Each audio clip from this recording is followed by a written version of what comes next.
Je m'appelle Mila West, et j'ai 29 ans. J'ai passé toute ma vie à être traité de « moche » par mes propres parents. J'étais l'oublié, le plan B, la fille dans laquelle ils ne prenaient jamais la peine d'investir. Il y a 6 mois, ma sœur, Serena, s'est mariée. Mes parents ont dépensé 85 000 $ pour son mariage. La robe, à elle seule, a coûté 15 000 $. Quand j'ai mentionné que Daniel et moi prévoyions également de nous marier, ma mère m'a regardé comme si j'avais raconté une blague. « Chérie », a-t-elle dit, « penses-tu vraiment que quelqu'un viendrait ? Serena est la jolie. Nous devons investir judicieusement. » Alors, je me suis assise au dernier rang, sur le siège 299, parmi 300 invités. Je ne m'attendais pas à ce que quoi que ce soit change ce jour-là. Mais soudain, le témoin s'est levé pour son discours, et tout ce que je croyais savoir sur ma sœur parfaite s'est effondré. Avant que je ne vous raconte ce qui s'est passé, quand Marcus s'est emparé du micro, s'il vous plaît, prenez un moment pour aimer cette vidéo et vous abonner, mais seulement si vous appréciez vraiment cette histoire. Laissez un commentaire pour me dire d'où vous me regardez, et quelle heure il est chez vous. Tout a commencé il y a 3 ans, quand ma sœur a ramené Brandon à la maison pour la première fois. Grandir dans la maison des West, cela signifiait comprendre sa place très tôt. Serena était le soleil. Moi, j'étais n'importe quel astre qui orbitait autour d'elle, à peine visible face à son éclat. Ma mère, Diane, avait été candidate à des concours de beauté dans sa vingtaine. Elle n'a jamais gagné. Elle est passée proche 2 fois, aimait-elle nous rappeler, mais elle a déversé chaque rêve inabouti sur ma sœur aînée. Serena avait les cheveux blonds, les yeux bleus, et une structure osseuse qui forçait les inconnus à s'arrêter pour la regarder. À l'âge de 6 ans, elle participait déjà à des concours de « Little Miss » à travers tout l'État. Moi, j'avais les cheveux bruns, les yeux marrons, et un visage que ma mère décrivait autrefois comme « assez plaisant ». « Tu es jolie à ta façon », me disait-elle, en lissant mes cheveux, tandis que ses yeux dérivaient vers Serena qui s'entraînait à saluer devant le miroir. Tout le monde n'a pas besoin d'être beau. J'ai appris à disparaître. Pendant que Serena accumulait les trophées et les écharpes, moi, j'accumulais les livres. Pendant que ma mère l'emmenait à des concours tous les week-ends, je marchais seul jusqu'à la bibliothèque. Quand j'ai été inscrite au tableau d'honneur en 4e, personne n'est venu à la cérémonie. Ils étaient à la compétition régionale de Serena. Nous fêterons ça quand tu rentreras, m'avait promis papa au téléphone. Ils ont oublié. J'ai trouvé nos albums photos de famille une fois, cachés dans le placard du couloir. 47 pages étaient dédiées à Serena, chaque concours, chaque récital, chaque étape de sa vie. Il y avait 3 pages pour moi, une photo de bébé, une photo de maternelle, et un cliché gênant de ma remise de diplôme de collège où la moitié de mon visage était coupée. J'ai compté 2 fois, pensant avoir raté quelque chose. Ce n'était pas le cas. Ma mère vivait à travers Serena, parce que Serena était tout ce qu'elle avait voulu être, et moi, j'étais juste là. L'autre fille. Celle qui n'avait pas besoin d'investissement. Je me disais que cela n'avait pas d'importance. Je me disais que j'allais bien. J'avais 29 ans avant de réaliser que je me mentais à moi-même. Brandon est entré dans nos vies lors d'un gala de charité, il y a 3 ans. Serena y était en tant que influenceuse. Elle avait construit une audience d'1 demi-million de personnes, qui la regardaient appliquer du rouge à lèvres et parler de soins personnels. Brandon était là parce que sa famille avait financé tout l'événement. La famille est de la vieille fortune. Le genre de richesse qui n'a pas besoin de s'annoncer. Quand Serena l'a ramenée à la maison pour le dîner du dimanche, ma mère a failli s'évanouir. « Hein ?» a-t-elle chuchoté à mon père dans la cuisine, en lui serrant le bras. Imagines-tu notre Serena avec un « hé » ? À partir de ce moment, chaque conversation dans notre maison tournait autour de Brandon, son travail dans la firme d'investissement, le domaine familial dans le Connecticut, la préférence de sa mère pour les mariages d'hiver. Je restais assise à la table, invisible, pendant que mes parents traçaient l'avenir de Serena comme des généraux préparant une campagne. Cela pourrait tout changer pour notre famille, a dit maman une fois, sans même prendre la peine de baisser la voix. Je sortais avec Daniel depuis 2 ans à l'époque. Il enseignait l'anglais au lycée Shakespeare et Steinbeck à des adolescents qui, pour la plupart, s'en moquaient. Il me faisait rire. Il se souvenait de mon anniversaire. Jamais il ne m'a fait sentir que j'étais la roue de secours de quelqu'un. La première fois que je l'ai présenté à mes parents, le sourire de ma mère a vacillé. Un enseignant, a-t-elle dit, en le toisant de haut en bas. Eh bien, c'est gentil. Il est brillant, ai-je répondu.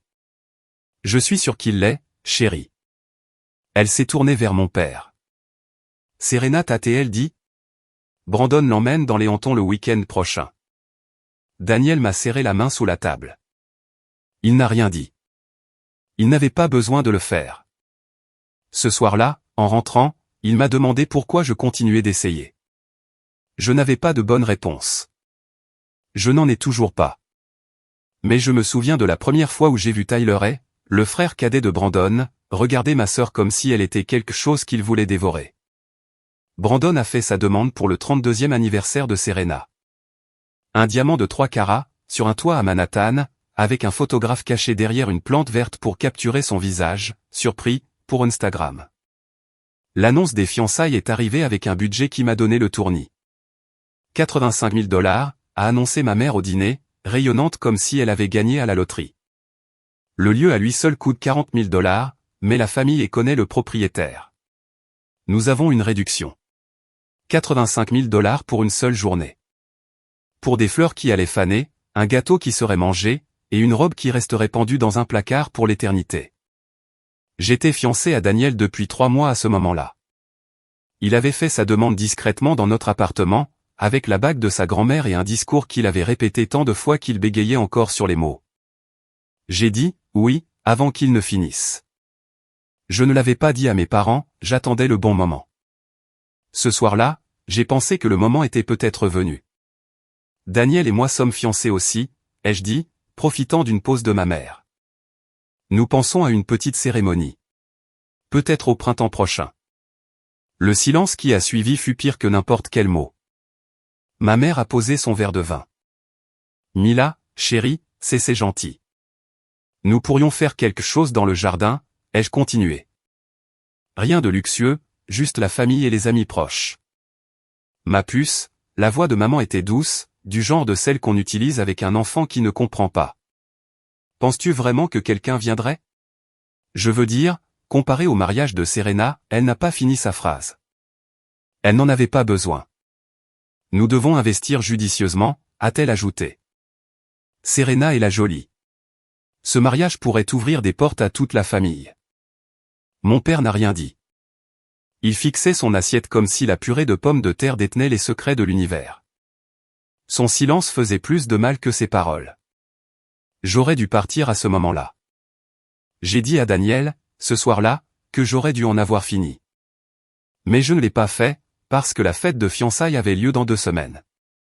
Et c'est là que tout a commencé à se fissurer. Le domaine des haies ressemblait à une image de magazine. Des colonnes blanches, des haies impeccablement taillées, et des serveurs glissant à travers la foule avec des coupes de champagne qui coûtaient probablement plus cher que mon loyer mensuel. J'y suis allé seul. Daniel n'était pas invité. Place limitée, avait expliqué Serena, sans vraiment croiser mon regard. Famille seulement. Tu comprends?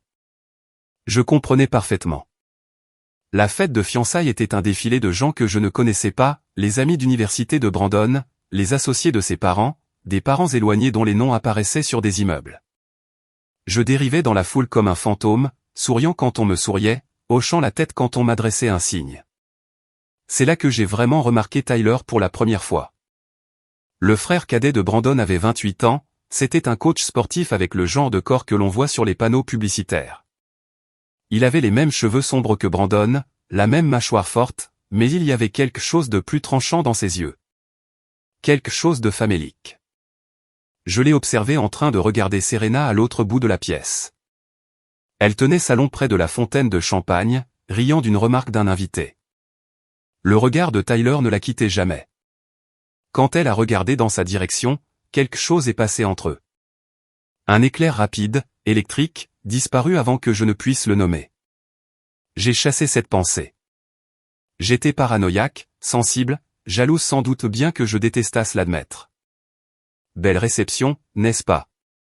Je me suis retourné pour trouver un homme plus âgé à mes côtés, un appareil photo suspendu à son cou. Il avait des yeux bienveillants et des cheveux gris qui bouclaient sur ses tempes. Robert a-t-il dit, en me tendant la main.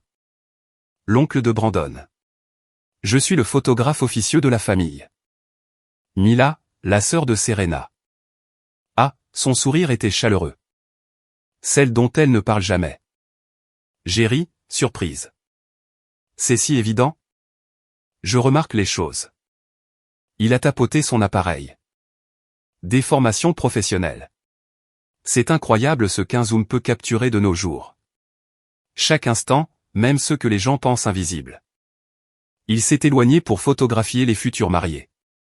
Je n'y ai pas trop réfléchi sur le moment. J'aurais dû. Daniel m'attendait quand je suis rentré. Un seul regard sur mon visage, et il m'a attiré sur le canapé, m'entourant de ses bras comme s'il pouvait me protéger de ma propre famille. Tu n'es pas obligé de continuer à faire ça, a-t-il dit doucement. Faire quoi? Essayer avec eux. Mila, je les ai vus te traiter comme une option secondaire pendant 2 ans.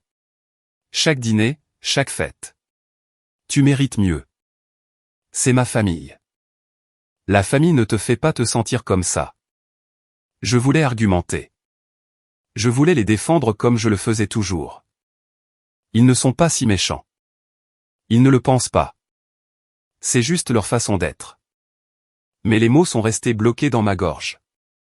Je garde l'espoir, ai-je fini par dire, qu'un jour ils me verront vraiment comme ils voient Serena.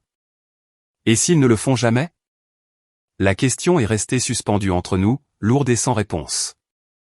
J'ai pensé à ce que je risquais de perdre si je restais silencieuse. Mon respect de moi-même, certainement.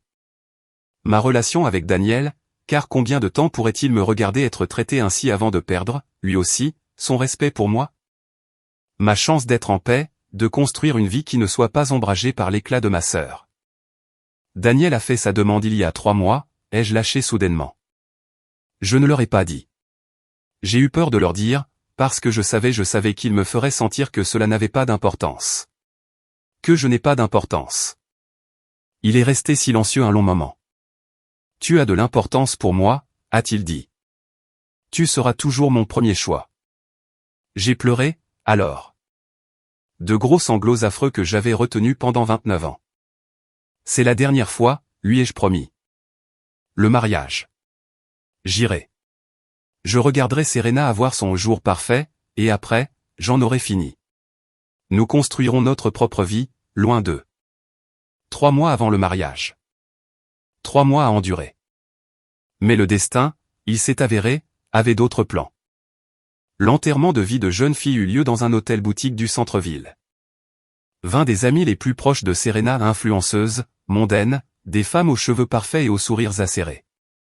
Je suis arrivé tôt pour aider à tout installer, comme on me l'avait ordonné, pas en tant qu'invité, mais en tant que aide. Peux-tu organiser la table des cadeaux, m'a demandé Serena sans me regarder. Et assure-toi que les amuse-bouches sortent à l'heure. Tu sais comment sont les traiteurs. Bien sûr. J'ai passé la première heure à ajuster les centres de table et à diriger le personnel de service.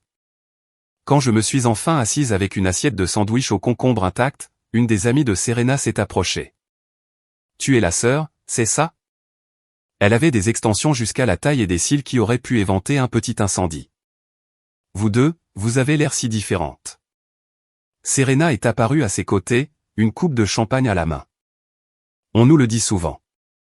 Tu dois être tellement excité pour elle. J'ai souri. Ravi. Mila est ma petite assistante aujourd'hui, a dit Serena en me tapotant l'épaule. C'est l'organisée de la famille. Organisée. Pas belle, pas douée. Juste organisée, la fille qui prépare les tables de cadeaux. Je vais aller vérifier les amuse-bouches, ai-je dit. Tu vois, la voix de Serena m'a suivi. Toujours si serviable. J'étais à mi-chemin de la cuisine quand j'ai jeté un coup d'œil en arrière. Serena avait sorti son téléphone, caché sous la nappe. Elle tapait rapidement, un sourire secret jouant sur ses lèvres, le genre de sourire qui n'avait rien à voir avec l'organisation d'un mariage. Je connaissais ce sourire. Je l'avais porté moi-même au début avec Daniel, quand chaque message de sa part était comme un cadeau. Mais Brandon était à l'autre bout de la ville pour son enterrement de vie de garçon. Alors, qui faisait sourire la mariée ainsi? J'ai repoussé l'idée. J'étais paranoïaque, je voyais des problèmes là où il n'y en avait pas. Mais cette nuit-là, je n'ai pas pu dormir. Et 3 jours plus tard, Marcus Reed a appelé. L'appel est arrivé un mardi après-midi. Numéro inconnu. J'ai failli ne pas répondre. Est-ce Mila West? La voix était masculine, contrôlée, avec une nuance que je n'arrivais pas à identifier. De l'urgence, peut-être. Ou de la colère. Qui demande? Marcus Reed. Je suis le témoin de Brandon. Nous nous sommes brièvement rencontrés à la fête de fiançailles. Je me souvenais de lui vaguement. Grand, sérieux, observant la foule avec les yeux aiguisés de quelqu'un qui gagne sa vie en posant des questions. Brandon avait mentionné qu'il était journaliste. Nous devons parler, a-t-il dit. À propos de Brandon. Je connais à peine Brandon. C'est bien le problème. Une pause. Lui non plus ne la connaît pas. Ses mots sont restés suspendus, étranges et menaçants. Je ne suis pas sûr de ce que votre. Pouvons-nous nous voir? Dans un endroit privé. Il y a quelque chose que tu dois savoir. Quelque chose à propos de ta sœur. Mon cœur a raté un bond. Quoi donc? Pas au téléphone, s'il te plaît. Chaque instinct me disait de raccrocher, de rester en dehors de tout ça, de laisser ce qui se passait entre Serena et qui que ce soit rester ses affaires. Mais ce sourire secret lors de la fête. Demain, m'entendis-je dire. Au café à l'angle de la 5e MN, à 15h. J'y serai. Il a raccroché avant que je ne puisse changer d'avis. Daniel m'a trouvé en train de fixer mon téléphone 20 minutes plus tard. C'était qui? Le témoin de Brandon. Il dit qu'il doit me dire quelque chose sur Serena. Quel genre de chose? Je ne sais pas encore. Daniel s'est assis près de moi, l'inquiétude gravée sur son visage. Mila, quoi que ce soit, tu n'es pas obligé de t'en mêler. Je sais. Mais quelque chose en moi, cette part qui était restée silencieuse pendant 29 ans, cette part qui avait observé, attendu et ne s'était jamais exprimée, cette part voulait savoir. Pour une fois, je voulais savoir ce qui se passait vraiment. Marcus m'attendait déjà quand je suis arrivé, penché sur un café noir comme s'il contenait des réponses introuvables ailleurs. De près, il avait l'air fatigué. Le genre de fatigue qui vient quand on sait quelque chose qu'on préférerait ignorer. Merci d'être venu. Il a désigné le siège en face de lui. Je n'étais pas sûr que tu le fasses. J'ai failli ne pas venir. Je me suis assise, serrant mon café latin touché. Alors, de quoi s'agit-il? Il n'a pas perdu de temps en politesse. Brandon est comme un frère pour moi. Nous nous connaissons depuis notre première année d'université. C'est l'une des personnes les plus intègres que j'ai jamais rencontrées. Marcus a croisé mon regard. Il mérite de connaître la vérité. À propos de quoi? De ta sœur et de Tyler. Le nom m'a frappé comme de l'eau glacée. Tyler. Le frère de Brandon. Celui avec le regard affamé. Je les ai vus ensemble, a continué Marcus. À la fête de fiançailles. Dans un restaurant il y a 2 semaines. Le mois dernier, j'ai vu Serena sortir de l'immeuble de Tyler à 2h du matin. Ça ne veut pas dire? Je sais ce que j'ai vu. J'ai repensé au sourire secret de Serena. À la façon dont Tyler l'observait à travers la pièce. Pourquoi me dis-tu cela à moi? Parce que Brandon ne m'écoutera pas. Il pense que je suis paranoïaque, ou trop protecteur. Marcus s'est penché en avant.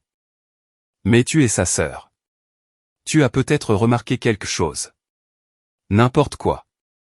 La fête prénuptiale. Le téléphone caché. Le message qu'il avait fait rayonner. Je ne sais rien avec certitude, ai-je dit prudemment. Mais tu as vu quelque chose. J'ai hésité. Peut-être. Alors aide-moi. Sa voix s'est brisée légèrement. Aide-moi à l'empêcher d'épouser quelqu'un qui lui ment. J'aurais dû dire non. J'aurais dû partir. Laisser les choses suivre leur cours. Au lieu de cela, j'ai demandé, qu'est-ce que tu prévois de faire exactement? Tout ce qu'il faudra. Le mariage était dans 8 semaines, et je venais de mettre les pieds dans un engrenage dont je ne pouvais plus sortir. Le dîner de répétition a eu lieu dans un salon privé de l'un des plus vieux restaurants de la ville. Des boiseries sombres, des lustres en cristal, le genre d'élégance discrète qui respire la vieille fortune. J'étais assise tout au bout de la table, entre deux vieilles tantes de Brandon qui n'arrêtaient pas d'oublier mon prénom. Pendant un moment de calme entre deux plats, je me suis excusé et j'ai erré vers le fond de la pièce. Robert y était seul, faisant défiler des photos sur son appareil. « Vous faites de beaux clichés ?» ai-je demandé. Il a levé les yeux, surpris, puis a souri. « Mila, la sœur invisible. Vous vous en êtes souvenu. Je vous ai dit que je remarquais les choses. » Il a tourné l'appareil vers moi, montrant l'écran LCD. « Vous voulez voir ?» Il a fait défiler des dizaines d'images, Serena riant avec Brandon, mes parents rayonnants, des toasts au champagne, et des gros plans à la lumière des bougies. Puis, il s'est arrêté sur une photo. Le sourire a quitté son visage, sa mâchoire s'est contractée presque imperceptiblement. « Un problème ?» ai-je demandé.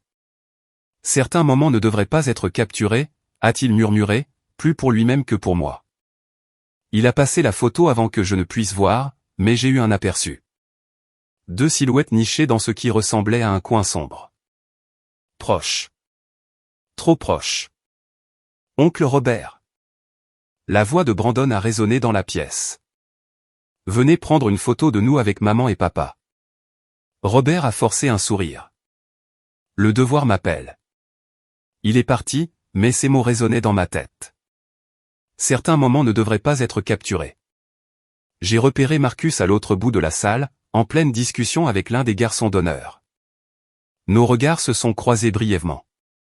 Il m'a adressé un signe de tête presque imperceptible. Plus tard, en marchant vers ma voiture, mon téléphone a vibré. C'était Marcus. Robert a vu quelque chose. J'en suis sûr. J'essaie de le faire parler. J'ai fixé le message pendant un long moment. Quoi qu'il se passait, c'était désormais plus grand que de simples soupçons et des regards. Il y avait une preuve quelque part, et quelqu'un allait la trouver. Une semaine avant le mariage, Marcus a rappelé. Je l'ai, a-t-il dit sans préambule. Tout ce dont on a besoin. Mon cœur a tambouriné contre mes côtes. Comment ça, tout? Robert a fini par céder. Il y a une vidéo de la fête de fiançailles, et j'ai des captures d'écran de messages entre Serena et Tyler. Des mois de messages. C'est grave, Mila. Je me suis effondré sur mon canapé, le téléphone pressé contre l'oreille. Comment as-tu eu les messages? L'ex-petite amie de Tyler. Elle les a trouvés sur son iPad et en a gardé des copies quand elle a soupçonné qu'il la trompait. Il a eu un rire amer. Il s'avère qu'elle avait raison. Juste pas avec qui elle pensait. Une partie de moi voulait voir. Une autre partie voulait prétendre que cette conversation n'avait jamais eu lieu. Qu'est-ce que tu vas faire? Ça dépend. Marcus a marqué une pause. Veux-tu que j'arrête tout ça? Je peux aller voir Brandon ce soir. Lui montrer les preuves. Le mariage n'aura pas lieu. J'ai fermé les yeux, imaginant le désastre. Le visage de mes parents, la rage de Serena, les accusations qui retomberaient inévitablement sur moi. Non, ai-je fini par dire. Ne montre rien à Brandon. Mila. Je ne peux pas être celle qui détruit tout ça. Si Brandon doit la prendre, il doit la prendre par quelqu'un d'autre. Je ne veux pas être la sœur jalouse qui a tout gâché. Le silence s'est étiré. Je comprends, a dit Marcus doucement. Mais je ne peux pas le laisser l'épouser. Alors fais ce que tu as à faire, mais laisse-moi en dehors de ça. Tu es sûr? Je suis sûr. Quand nous avons raccroché, mes mains tremblaient. Daniel m'a trouvé assise dans le noir, 1 heure plus tard. Quoi qu'il arrive, a-t-il dit en me serrant contre lui, ce n'est pas ta responsabilité. Il avait raison. Mais le mariage était dans 7 jours, et quoi que Marcus prévoyait, j'allais être aux premières loges pour le voir se dérouler. Bon, je dois faire une petite pause ici. Si vous regardez cela en vous disant « impossible », ça ne peut pas être vrai, croyez-moi, je ressentais la même chose. J'espérais tellement me tromper. J'espérais que Marcus se trompait. Si vous voulez connaître la suite, s'il vous plaît, prenez un moment pour aimer et vous abonner. Votre soutien compte énormément. Maintenant, laissez-moi vous raconter ce qui s'est passé au mariage, parce que c'est là que tout a basculé. Le matin du mariage de Serena s'est levé gris et humide, le genre de temps qui fait friser les cheveux et stresse les photographes. À midi, les nuages s'étaient juste assez dissipés pour laisser passer une lumière pâle. Parfait, disait tout le monde, pour les photos. Le domaine de Westfield s'étendait sur 12 hectares de terrain impeccable, avec sa grande salle de bal conçue pour accueillir confortablement 400 invités. Aujourd'hui, elle recevait 300 personnes venues assister à l'union de Serena West et Brandon. Je suis venu seul. Daniel avait proposé de me conduire, d'attendre sur le parking, d'être là quand j'aurais besoin de partir. Mais son nom ne figurait sur aucune invitation. Place limitée, avait répété Serena, la voix tendue par l'insincérité. Mon petit ami depuis 2 ans ne valait pas même une chaise pliante. J'ai trouvé ma place tout au fond de la salle, presque contre le mur. Rangée 15, siège 23. Numéro 299 sur 300 invités. J'aurais pu en rire si cela n'avait pas été si blessant. La salle se remplissait lentement. Des femmes en robe de créateur, des hommes en costume sur mesure, la subtile compétition de la richesse s'exposait au grand jour. Je ne reconnaissais presque personne. Puis, j'ai vu Marcus. Il se tenait à l'avant avec les autres garçons d'honneur, ajustant sa boutonnière. Il avait l'air calme. Trop calme. Comme un homme qui avait déjà fait la paix avec ce qu'il s'apprêtait à faire. Nos regards se sont croisés à travers la mer d'invités. Il a hoché la tête une fois, de façon presque imperceptible. Mon estomac s'est noué. Tyler était là aussi, aligné avec les garçons d'honneur. Le troisième à partir de la gauche. Même d'ici, je pouvais voir la sueur sur son front. Sa cravate semblait trop serrée. Son sourire semblait forcé. Il sentait que quelque chose n'allait pas, il ne savait juste pas quoi. Le quatuor à cordes a commencé à jouer, et 300 têtes se sont tournées vers l'entrée. La mariée arrivait. Serena est apparue dans l'embrasure comme une vision sortie d'un magazine spécialisé. La robe était tout ce dont ma mère avait rêvé, 15 000 $ de dentelle cousue main, une traîne cathédrale qui semblait infinie, et un voile si délicat qu'il ressemblait à une brume matinale. Serena a flotté le long de l'allée au bras de notre père, son sourire radieux, les yeux fixés sur Brandon devant l'autel. Ma mère pleurait déjà. N'est-elle pas magnifique, a chuchoté quelqu'un derrière moi. Éblouissante, a répondu une autre voix. On dirait une princesse. J'ai regardé mon père confier Serena à Brandon. Son visage rayonnait de fierté. Le genre de fierté que j'avais passé une vie entière à essayer de mériter. Maman serrait son mouchoir, essuyant des larmes qui attendaient depuis 20 ans de couler. Leur fille parfaite. Leur moment parfait. À l'hôtel, Brandon a pris les mains de Serena. Son visage était ouvert, confiant, rempli d'un amour si sincère qu'il m'a fait mal à la poitrine. Il n'avait aucune idée. Aucune idée que la femme en blanc lui mentait depuis des mois. Aucune idée que son propre frère savait quel goût avaient ses lèvres. Moi, Brandon, je te prends, Serena, pour épouse, a-t-il dit, la voix ferme. Pour t'avoir et te chérir, à partir de ce jour pour être honnête, et fidèle. Honnête. Fidèle. L'ironie de la situation ne m'échappait pas.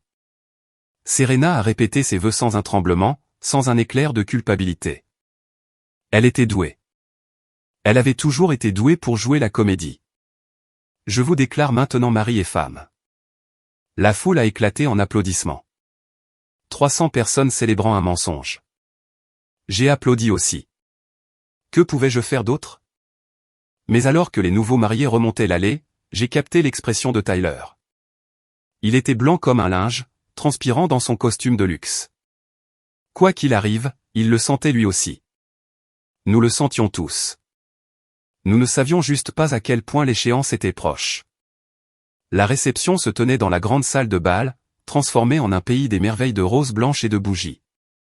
Les lustres en cristal projetaient de doux prismes sur la piste de danse, où Serena et Brandon se balançaient pour leur première danse. J'étais assise à une table vers le fond avec des invités que je ne connaissais pas. Personne ne s'est présenté. Personne ne m'a demandé mon nom. Puis, ma mère a pris le micro. Je voudrais dire quelques mots sur ma magnifique fille. La salle s'est tue. Diane West se tenait au centre de toutes les attentions, exactement là où elle avait toujours voulu être. Serena est ma fierté et ma joie depuis l'instant où elle est née. Je savais qu'elle était spéciale. Je savais qu'elle était destinée à de grandes choses. La voix de maman s'est brisée avec une émotion répétée. Et maintenant, en la voyant avec Brandon, je sais que tous mes rêves pour elle se sont réalisés. Les invités ont murmuré leur approbation. Mon père rayonnait. Et bien sûr, a continué maman, en parcourant la salle du regard, mon autre fille est ici, quelque part. Mila, fais un signe d'où tu es. 299 visages se sont tournés, cherchant. Quelques personnes ont ri quand elles n'ont pas réussi à me trouver. Je n'ai pas fait de signe. Eh bien, elle est timide, a lancé maman en riant pour passer à autre chose. Quoi qu'il en soit, au marié. Au marié, a fait écho la foule. Je suis resté parfaitement immobile, le feu me montant aux joues. Mon autre fille. Pas ma fille cadette.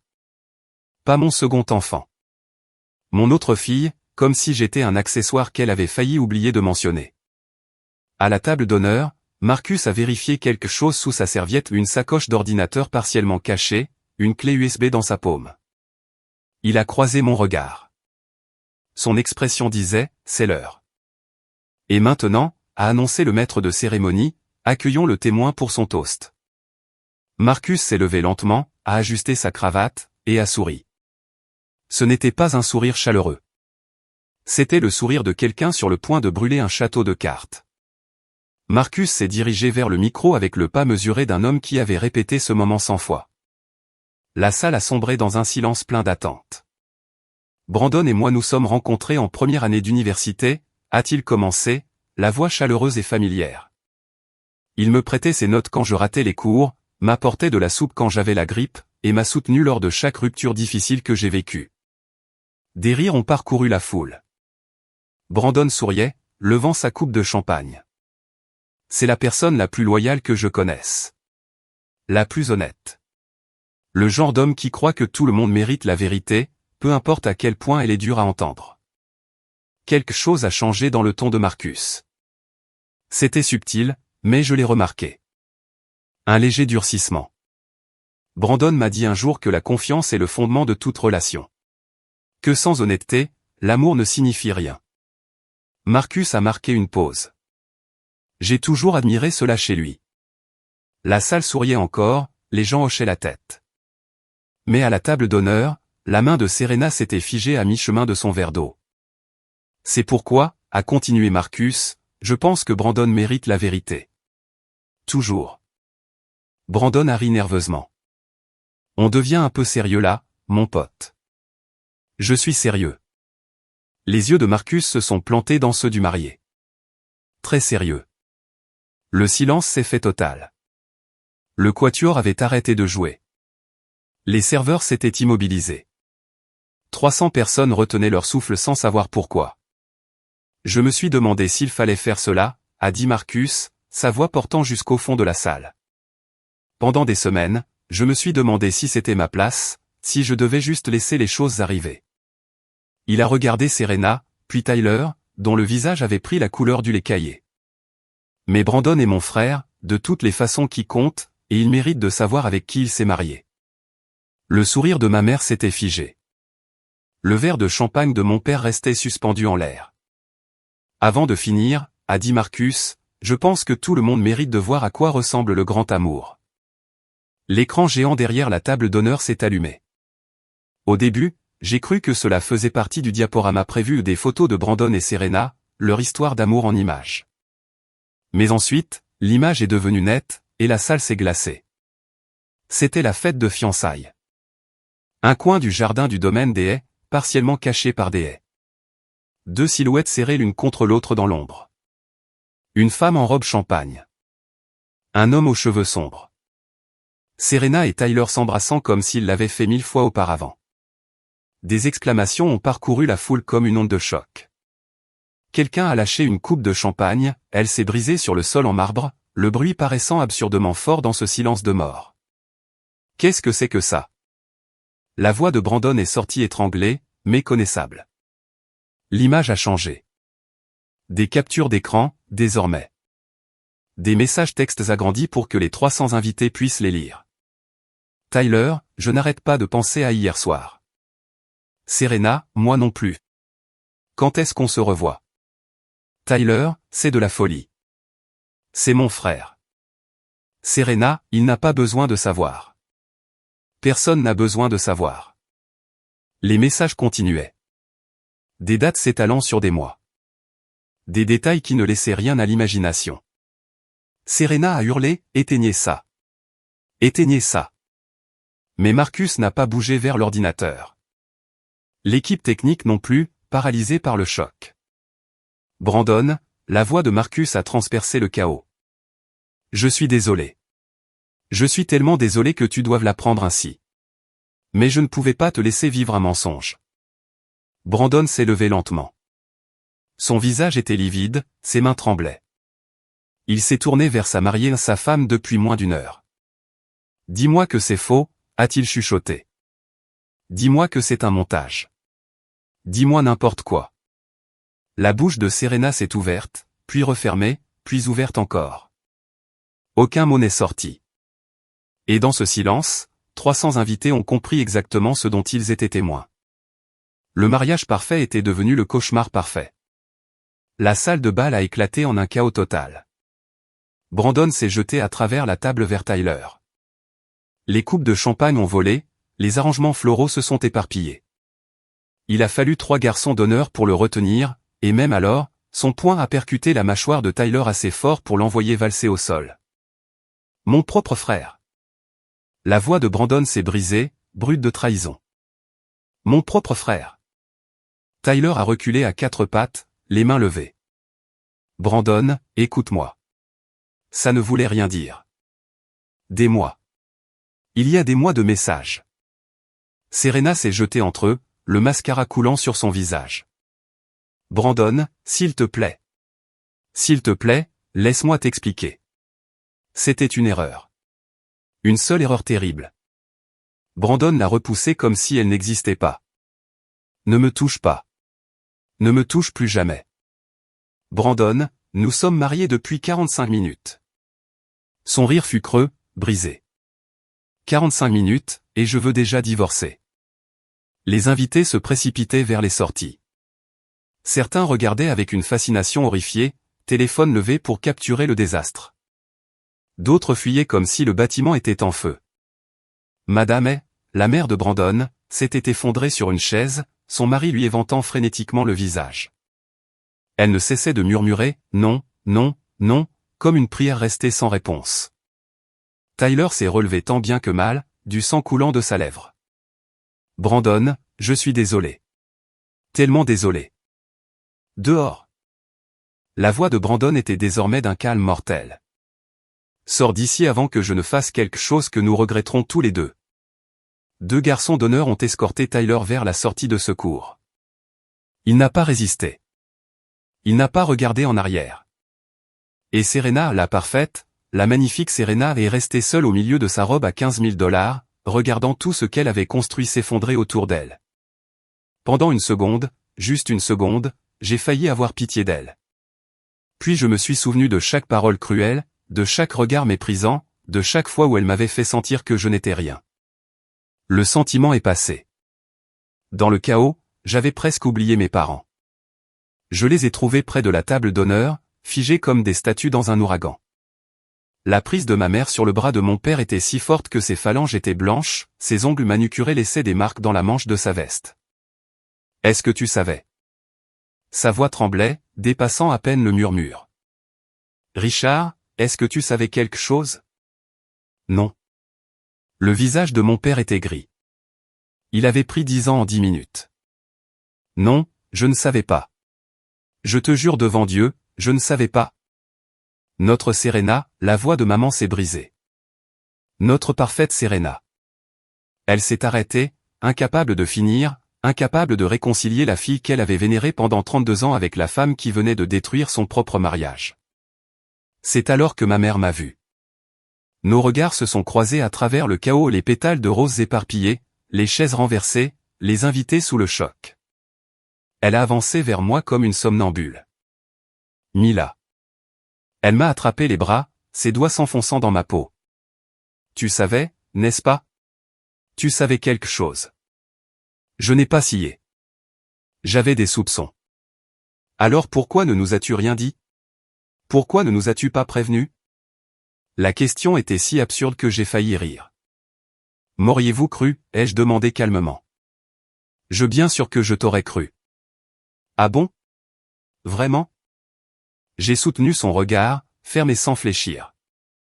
Si j'étais venu vous voir pour vous dire que Serena trompait Brandon, qu'auriez-vous fait? Auriez-vous cru l'autre fille? Ou m'auriez-vous traité de jalouse? La bouche de ma mère s'est ouverte, puis refermée. Aucun mot n'est venu. C'est bien ce que je pensais. J'ai doucement retiré ses mains de mes bras. Derrière nous, Brandon se dirigeait vers la sortie, flanqué de Marcus et de ses parents. Il n'a pas regardé Serena une seule fois. Je comprenais exactement ce qu'il ressentait. Brandon s'est arrêté à l'entrée de la salle et s'est tourné vers les invités restants. Il restait peut-être une centaine de personnes, trop choquées ou trop curieuses pour partir. Sa voix était calme quand il a parlé, d'un calme presque effrayant. Je tiens à remercier tout le monde d'être venu aujourd'hui. Je sais que ce n'est pas la célébration que vous attendiez. Un sourire amer a traversé son visage. Ce n'est pas celle que j'attendais non plus. Serena s'est frayé un chemin dans la foule. Brandon, s'il te plaît, pouvons-nous juste parler en privé? S'il te plaît. Il ne l'a pas regardé. Mon avocat prendra contact lundi. Nous entamerons une procédure d'annulation immédiatement. Annulation? Brandon, tu ne peux pas. Je peux, et je le ferai. Enfin, il l'a regardé en face. Tu as eu des mois pour me dire la vérité. Des mois. Au lieu de ça, tu m'as laissé me tenir devant cet autel et prononcer des vœux dont tu savais qu'ils étaient une farce. Ce n'était pas une farce pour moi. Tu couchais avec mon frère. Chaque mot tombait comme une pierre. Pendant des mois. Et tu m'as épousé quand même. Quelle partie de tout ça n'est pas une farce? La contenance parfaite de Serena a fini par voler en éclats. Elle s'est effondrée à genoux dans sa robe à 15 000 $, la traîne cathédrale s'étalant autour d'elle comme un nuage brisé. Je t'aime, a-t-elle sangloté. Je t'aime, Brandon. Tu ne sais pas ce que signifie aimer. Il est sorti sans un regard en arrière. Ses parents l'ont suivi, madame étant soutenue par son mari et un garçon d'honneur. Marcus s'est arrêté à la porte. Il m'a trouvé dans la foule, m'a adressé un dernier signe de tête, puis il a disparu lui aussi. La salle de bal ressemblait au lendemain d'une explosion. Des fleurs piétinaient, des chaises renversées, un gâteau de mariage intact dont les petites figurines de mariés semblaient se moquer de ce qui aurait pu être. Et Serena, toujours agenouillée sur le sol, entourée par tout ce qu'elle avait détruit. Pour la première fois de ma vie, je n'avais rien à lui dire. J'ai ramassé mon sac et je me suis dirigé vers la sortie, marchant avec précaution par-dessus les pétales de rose et les éclats de verre.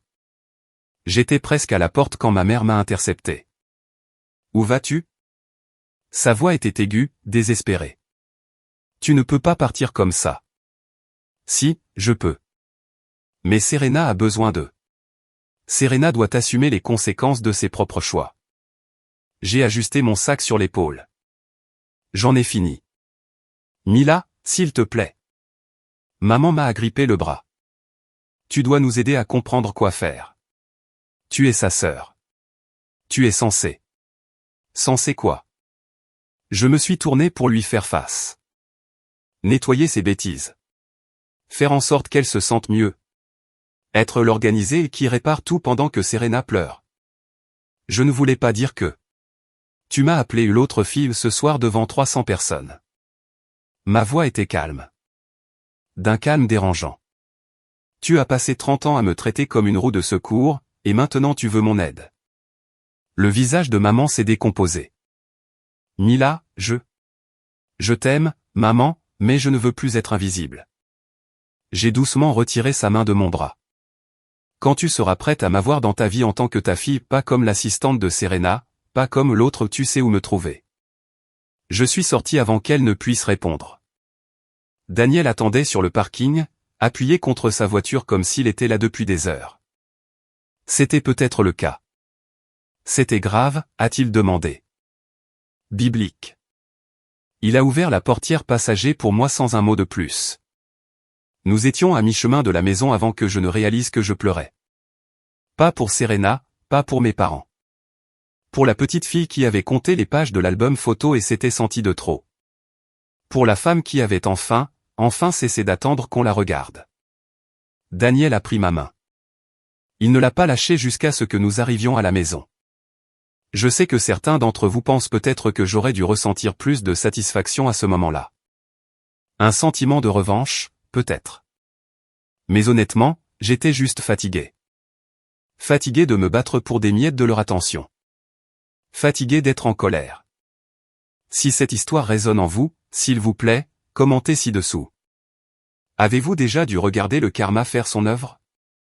J'aimerais beaucoup lire vos expériences. Maintenant, laissez-moi vous raconter ce qui s'est passé dans les semaines suivantes. Les retombées furent rapides et impitoyables. En moins de 48 heures, les vidéos du mariage s'étaient propagées sur tous les réseaux sociaux importants. Quelqu'un avait capturé tout le discours de Marcus sur son téléphone. Quelqu'un d'autre avait filmé l'effondrement de Serena. Un autre avait eu des images de Tyler s'enfuyant, le visage en sang. Dès le lundi matin, le compte Instagram soigneusement cultivé de Serena avait implosé. Elle avait construit sa marque sur elle, authenticité, sur les objectifs de couple, sur des publications sponsorisées parlant de confiance et de communication. Ses 500 000 abonnés lui avaient fait confiance. Maintenant, il se sentait trahi, et il voulait qu'elle paie. Les commentaires étaient brutaux. Je n'arrive pas à croire que j'ai pris des conseils d'une tricheuse. Son pauvre mari, 1 heure de mariage seulement. Comment peut-on tromper quelqu'un avec le frère de son fiancé? Voilà ce qui arrive quand on est belle mais vide à l'intérieur. En une semaine, elle est passée de 500 000 à moins de 100 000 abonnés. Les marques qu'il avait payées pour promouvoir leurs produits se sont évaporées du jour au lendemain. 3 contrats de sponsoring d'une valeur de près de 50 000 $ par an ont été annulés avant même qu'elle ne puisse faire une déclaration. L'appartement qu'elle partageait avec Brandon, ce luxueux logement de haut standing qu'il payait, n'était plus le sien. Elle a eu 72 heures pour récupérer ses affaires. Mes parents ont conduit jusqu'à la ville pour l'aider à déménager. Ils sont revenus avec une voiture pleine de vêtements de créateurs et une fille qui ne cessait de pleurer. Serena est retournée vivre dans sa chambre d'enfant, à 32 ans. Et Tyler? Il a été discrètement effacé de la famille. Il travaillait dans une salle de sport appartenant partiellement à un fonds fiduciaire de la famille, cela s'est arrêté immédiatement. Aux dernières nouvelles, il avait déménagé en Arizona. Un nouveau départ, un nouveau nom sur ses profils sociaux. La jolie fille et le frère doré, voyaient comme ils sont tombés de haut. 2 semaines après le mariage, ma mère a appelé. J'ai failli ne pas répondre, mais quelque chose en moi, cette part qui n'avait jamais totalement perdu espoir, m'a poussé à accepter. Mila. Sa voix semblait différente. Plus petite. J'ai besoin de te parler. À propos de quoi? Une longue pause. J'ai beaucoup réfléchi. À propos de Serena. À propos de tout. J'ai attendu. Je n'ai pas vu, a-t-elle continué, la voix brisée. Pendant toutes ces années, je n'ai pas vu qui elle était vraiment. J'étais tellement concentré sur sa beauté, son succès, son potentiel, j'ai raté tout ce qui comptait. Maman? Laisse-moi finir. Un souffle tremblant. Je suis désolé de ne pas avoir vu la vraie Serena. Je suis désolé de lui avoir fait confiance alors que je n'aurais pas dû. J'ai remarqué ce qu'elle ne disait pas. Et j'ai relancé doucement, et quoi d'autre? Tu es désolé de ne pas avoir vu Serena clairement? Et moi alors? Es-tu désolé pour la façon dont tu m'as traité pendant 30 ans? Silence. Je n'essayais pas de te blesser, Mila. Je pensais juste que Serena avait besoin de plus. Plus de quoi? Plus d'amour? Plus d'attention? Plus de mariage à 85 000 $? Ce n'est pas juste de dire ça. Ce n'était pas juste non plus de m'appeler l'autre fille devant 300 personnes. Je l'entendais pleurer à l'autre bout du fil. Une partie de moi voulait la réconforter. Une plus grande partie refusait. Quand tu seras prête à t'excuser pour la façon dont tu m'as traité, et pas seulement pour avoir fait confiance à Serena, rappelle-moi.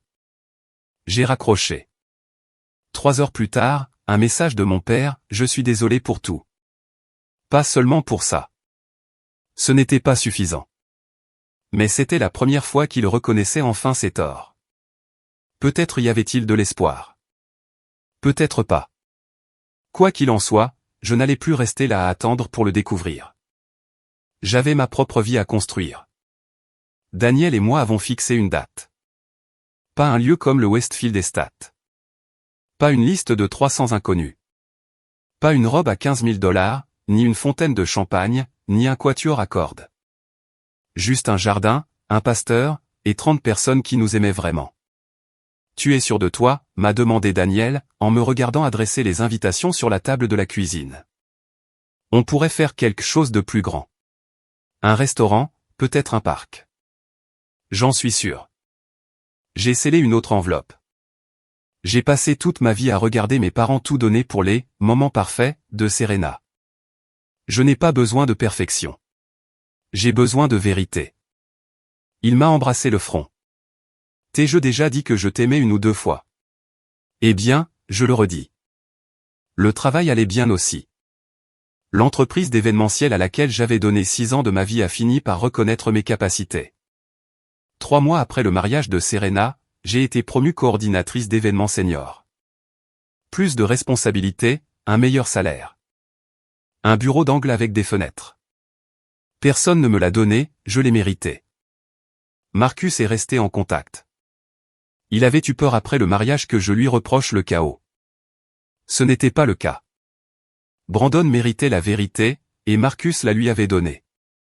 Parfois, l'amitié consiste à dire aux gens ce qu'ils ne veulent pas entendre. Brandon, lui, guérissait lentement. L'annulation du mariage a été prononcée sans contestation, Serena n'avait aucun terrain pour lutter. La dernière fois que Marcus m'en a parlé, Brandon recommençait à sortir. Rien de sérieux, il apprenait juste à refaire confiance. Il a demandé de tes nouvelles, a mentionné Marcus lors de l'un de nos appels. Il voulait que je te dise qu'il t'est reconnaissant de ne pas avoir prévenu Serena, d'avoir laissé la vérité éclater. Je n'avais rien fait de spécial. Mais parfois, c'est exactement ce qu'il faut faire. 3 mois de passé, toute une vie devant moi. Et pour la première fois, je la construisais pour moi-même. Le message est arrivé 2 mois après le mariage, pouvons-nous parler? J'ai besoin de ma sœur. J'ai fixé mon téléphone pendant un long moment. Daniel corrigeait des copies à la table de la cuisine, ses lunettes glissant sur son nez, son stylo rouge à la main. C'était normal, calme, rassurant. Serena, ai-je dit. Il a levé les yeux. Qu'est-ce qu'elle veut? Parler. En as-tu envie? Est-ce que j'en avais envie? J'avais passé 2 mois dans un silence béni. Pas de drames familiaux, pas de comparaison, pas ce sentiment de ne pas être assez. Une partie de moi voulait que cela reste ainsi pour toujours. Mais une autre partie, celle qui se souvenait encore d'avoir tressé les cheveux de Serena quand nous étions petites, de nos secrets partagés sous les couvertures, d'avoir été des sœurs avant d'être des rivales, cette part n'était pas prête à lâcher complètement. Je crois que je le dois, ai-je fini par dire. Pour clore le chapitre, si ce n'est rien d'autre. J'ai répondu, un café? Samedi? Lieu public. Sans les parents. Sa réponse fut immédiate, merci. Merci infiniment. Le samedi est arrivé, gris et pluvieux. Je suis arrivé au café la première, j'ai commandé un latte, et j'ai choisi une table près de la fenêtre pour regarder la pluie. Serena est apparue avec 10 minutes de retard, ce qui était ponctuel pour elle. Mais la femme qui a passé la porte n'était plus la sœur dont je me souvenais. Elle semblait plus mince, plus pâle. Ses cheveux blonds, qui avaient toujours été parfaitement coiffés, pendaient sans vie autour de son visage. Pas de maquillage, pas de vêtements de créateur, juste un jean et un pull qui avaient connu des jours meilleurs. Elle s'est glissée sur le siège en face de moi, les mains serrées autour de son café intact comme s'il s'agissait d'une bouée de sauvetage. Merci d'avoir accepté de me voir. Ne me remercie pas encore. J'ai gardé une voix neutre. Je n'ai pas encore décidé ce que je suis prête à t'accorder. Elle a tressailli, mais elle a hoché la tête. Je le mérite, a-t-elle dit doucement. Nous sommes restés là, 2 étrangères qui étaient autrefois des sœurs, avec tout et rien entre nous. J'ai tout gâché. La voix de Serena dépassait à peine le murmure. Je sais que j'ai tout gâché. Oui, c'est vrai. L'histoire avec Tyler, ça a commencé avant les fiançailles. Je sais que ça ne rend pas les choses meilleures, mais je veux que tu comprennes. J'avais peur. Brandon était tellement parfait, et j'étais terrifié à l'idée de ne pas être à la hauteur pour lui. Alors tu as couché avec son frère? Elle a grincé des dents. Je ne te demande pas de comprendre. Je veux juste que tu saches que je suis désolé. Pour la liaison. Pour tout. Je me suis adossé à ma chaise, l'étudiant du regard. La femme devant moi semblait brisée. Sincèrement, profondément brisée. Une partie de moi voulait tendre la main par-dessus la table et la prendre dans mes bras. Une plus grande partie se souvenait de chaque parole cruelle qu'elle avait prononcée. « Es-tu désolé pour la liaison ?» ai-je demandé avec précaution. « Ou es-tu désolé pour la façon dont tu m'as traité pendant 29 ans ?» Serena a cligné des yeux. « Qu'est-ce que tu veux dire ?» Je veux dire que tu m'as appelé et l'organisé devant tes amis comme si c'était une insulte. Je veux dire que tu as laissé maman passer toute mon enfance à nous comparer. Je veux dire que tu n'as rien dit quand il t'appelait la jolie et qu'il faisait comme si je n'existais pas. Je n'ai pas. Je ne leur ai jamais demandé de faire ça. Mais tu ne les as pas arrêtés non plus, n'est-ce pas? Silence. Non, a-t-elle admis finalement. Je ne l'ai pas fait. Nous étions là, le poids de 30 années pesant sur la table entre nous. Je peux pardonner la liaison, ai-je dit lentement. Cela concernait toi et Brandon. Ce n'était pas mes affaires. Mais je ne peux pas oublier comment toi, maman et papa m'avaient fait me sentir toute ma vie. Je ne suis pas prête à faire comme si rien ne s'était passé. Les yeux de Serena se sont remplis de larmes. Qu'est-ce que tu attends de moi? Je veux que tu me vois. Que tu me vois vraiment, pour une fois dans nos vies. Elle n'a pas eu de réponse. Moi non plus. J'ai appelé mes parents la semaine précédant mon mariage. Maman a décroché à la deuxième sonnerie. Mila. Sa voix était prudente, pleine d'espoir, la voix de quelqu'un qui attend la permission de revenir dans votre vie. Je me marie, ai-je annoncé. Samedi, à 15 heures. Oh, chérie. Laisse-moi finir. J'ai pris une inspiration. Ce sera en petit comité. 30 personnes, dans le jardin des parents de Daniel. Silence. Vous êtes invités, ai-je continué. Tous les deux. Mais j'ai besoin que vous compreniez quelque chose d'abord. Tout ce que tu voudras. Si vous venez en tant que mes parents. Pas comme les parents de Serena qui ont aussi une autre fille. Pas comme des gens qui regrettent d'avoir investi dans la mauvaise personne. En tant que mes parents. Pouvez-vous faire cela? Encore du silence. J'entendais la voix de mon père en arrière-plan demandant ce que j'avais dit. Richard, a dit ma mère doucement. Mila se marie. On a entendu un bruit de mouvement. Puis la voix de mon père, plus proche. Nous serons là, ma puce. Quoi que tu aies besoin. J'ai besoin que vous me voyiez, ai-je dit. C'est tout ce dont j'ai jamais eu besoin. Nous te voyons. La voix de papa s'est brisée. Je sais que nous ne l'avons pas toujours montré, mais nous te voyons. Maman a repris la ligne. Pouvons-nous apporter un cadeau? Je sais que nous n'avons pas aidé pour l'organisation, et je sais que elle s'est arrêtée, puis a repris. Je sais que je n'ai pas été juste envers toi. J'essaie de faire mieux. C'est tout ce que je demande, ai-je répondu. Et c'est tout. Quand nous avons raccroché, Daniel m'observait depuis le pas de la porte. Alors? Ils viennent. J'ai souri, surprise de voir que ce sourire était sincère. Ils viennent vraiment. Comment tu te sens? J'y ai réfléchi. Pleine d'espoir, terrifiée, mais surtout, prête. Il a traversé la pièce et m'a prise dans ses bras.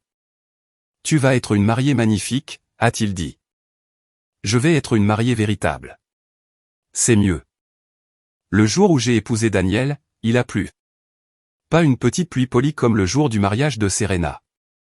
Une véritable averse qui a transformé le jardin en champ de boue et nous a forcés, tous les 35, à nous tasser sous une tente de location qui avait clairement connu des jours meilleurs. C'était parfait. Ma robe a coûté $300 dans une boutique vintage du centre-ville. Mes fleurs étaient des fleurs sauvages que Daniel avait cueillies dans un champ près de chez ses parents. Le pasteur était un ami de la famille qui n'arrêtait pas de mélanger ses notes et de nous faire rire. Et j'étais si heureuse. Mes parents étaient assis au deuxième rang, pas au premier, qui était réservé aux parents de Daniel et les gens qui m'avaient accueilli dans leur famille sans condition ni comparaison. Mais ils étaient là. Maman a pleuré pendant toute la cérémonie. Papa n'arrêtait pas de se racler la gorge et de cligner des yeux très forts. Pour une fois, je crois qu'il pleurait pour moi. Marcus est venu, accompagné de Brandon. Brandon avait l'air bien, plus léger que lors de son propre mariage désastreux, comme s'il avait enfin déposé un fardeau. Il m'a serré dans ses bras avant la cérémonie. Merci, a-t-il simplement dit. Pourquoi? Pour ne pas être comme elle. Serena n'était pas là. Je ne l'avais pas invitée. Nous n'étions pas prêts pour ça. Pas encore. Mais elle avait envoyé des fleurs et une carte, j'espère que c'est le premier jour de votre île vécure heureux. Tu le mérites. Ce n'était pas le pardon, mais c'était peut-être un début. Quand Daniel et moi avons prononcé nos vœux, je n'ai pas pensé au domaine de Westfield ni à la robe de créateur. J'ai pensé aux 35 personnes qui s'étaient déplacées sous la pluie parce qu'elles nous aimaient. Je te choisis, toi, a dit Daniel. Aujourd'hui, et chaque jour d'après. Je pleurais trop fort pour répondre correctement, mais je crois qu'il a compris. Parfois, les gens me demandent si je déteste mes parents, si je déteste Serena. La réponse est plus complexe qu'un simple oui ou non. J'ai passé 29 ans à attendre qu'on me voie. À attendre que ma mère me regarde comme elle regardait ma sœur. À attendre que mon père prenne la parole, juste une fois, pour dire que je suffisais. À attendre que Serena reconnaisse qu'on lui avait tout donné alors qu'on m'avait tout refusé. Voici ce que j'ai appris. Attendre que les autres vous valident est un jeu perdu d'avance. Vous pouvez passer votre vie entière à jouer devant un public qui regarde quelqu'un d'autre. Ou vous pouvez construire votre propre scène. Ma relation avec mes parents est toujours en chantier. Nous dînons ensemble une fois par mois maintenant.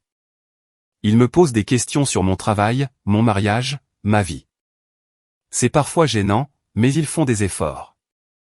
Et pour la première fois, cela me semble suffisant.